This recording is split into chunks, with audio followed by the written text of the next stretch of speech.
27 सालों से संभाल रहे पार्टी की बागडोर, लेकिन कभी नहीं ली कुर्सी। कहानी 2 सांसद और 13 विधायकों वाले पार्टी प्रमुख की। कौन है दीपांकर भट्टाचार्य, जिन्हें कुर्सी मोह से ज्यादा कैडर की चिंता, न टिकट बंटवारे में करते हैं पैसों का खेल, न जोड़ तोड़ में भरोसा।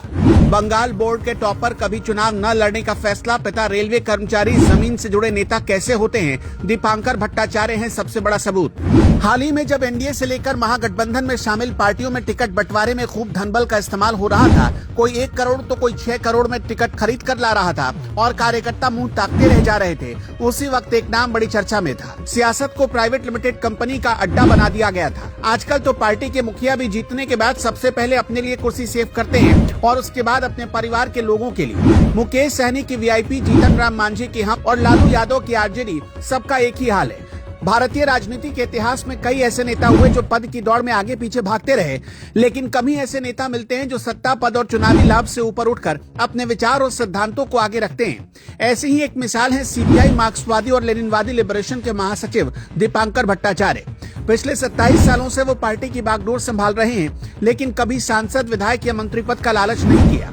राजनीति के इस आदर्श और सादगी से भरे किरदार की कहानी भारतीय लोकतंत्र के लिए प्रेरणादायक है। दीपांकर भट्टाचार्य का जन्म असम की राजधानी गुवाहाटी में हुआ। उनके पिता रेलवे में कर्मचारी थे, इस वजह से उनकी शिक्षा दीक्षा कोलकाता में हुई। कोलकाता के प्रतिष्ठित रामकृष्ण मिशन स्कूल से स्कूलिंग और आगे की पढ़ाई भारतीय सांख्यिकी संस्थान से की, जहां वो पश्चिम बंगाल बोर्ड के टॉपर भी रहे। बी स्टेट और एम स्टेट की डिग्री हासिल करने के बाद वो रिसर्च या सरकारी नौकरी जैसे सहज रास्ते पर जा सकते थे, लेकिन उन्होंने विचारों की राजनीति को चुना। कॉलेज के दिनों में ही वो वामपंथी आंदोलनों से जुड़ गए। दीपांकर की राजनीति यात्रा माले के पूर्व महासचिव विनोद मिश्रा के नेतृत्व में शुरू हुई, जब उन्होंने 1982 से 1994 तक भारतीय पीपल्स फ्रंट के महासचिव के रूप में काम किया। 1987 में वो माले की केंद्रीय कमेटी के सदस्य बने और 1998 में विनोद मिश्रा की मृत्यु के बाद पार्टी की कमान उन्हें सौंप दी गई। ये वो दौर था जब वामपंथी राजनीति राष्ट्रीय मुख्यधारा से धीरे धीरे सिमट रही थी, लेकिन बिहार और झारखंड जैसे राज्य में सीपीआई-एमएल का कैडर मजबूत हो रहा था। सबसे खास बात यह कि इतने वर्षों तक पार्टी का नेतृत्व करने के बावजूद दीपांकर भट्टाचार्य ने कभी चुनाव लड़ने की कोशिश नहीं की। वो न तो सांसद बने, न विधायक, न किसी सरकार में मंत्री पद लिया। इसकी एक वजह यह भी हो सकती है कि वो असम के मूल निवासी हैं, जबकि पार्टी का जनाधार बिहार और झारखंड राज्यों में है। अगर वो चुनाव लड़ते तो विरोधी उनको बाहरी बताकर निशाना बना सकते थे, लेकिन इससे बड़ा कारण उनकी विचारधारा है।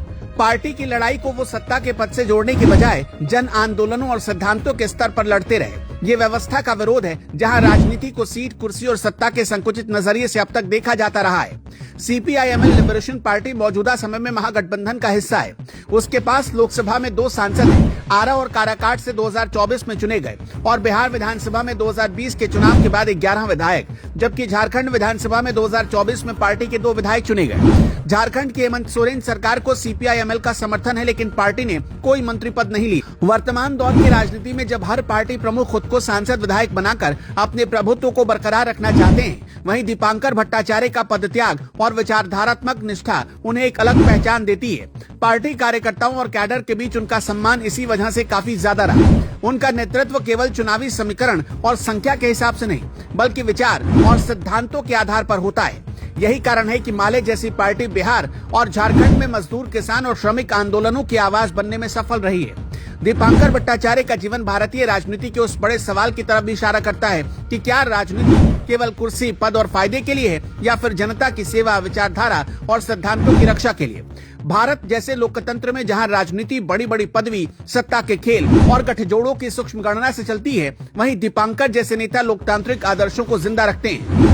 उनकी पार्टी सीपीआई-एमएल ने शिक्षा, स्वास्थ्य, भूमि अधिकार, श्रमिक आंदोलन और सामाजिक न्याय जैसे मुद्दों पर लगातार संघर्ष किया। बिहार में सामाजिक अन्याय, जातिवाद और शोषण के खिलाफ जमीनी आंदोलन में माले की भूमिका काफी महत्वपूर्ण रही।